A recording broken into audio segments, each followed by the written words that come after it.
আল্লাহ যদি আপনার সফলতা দিতে চায়, পৃথিবীর কোন শক্তি ওই সফলতাকে থামাতে পারে? এজন্য আল্লাহ বললেন, খবরদার, চিন্তার আকীদা খালিস করে নাও।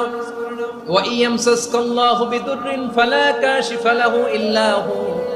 আল্লাহ বিপদে ফেললে বিপদ থেকে উদ্ধার করার কেউ থাকে না। আর আল্লাহ যদি তোমার প্রতি দয়া দেখাতে চান, অনুগ্রহ করতে চান, ওই অনুগ্রহকে প্রতিরোধ করার মতো ক্ষমতা কারো নাই। তিনি তার বান্দাদের মধ্য থেকে যাকে ইচ্ছা তাকে দেন, যত ইচ্ছা তত দেন। তিনি ক্ষমাশীল, তিনি মেহেরবান।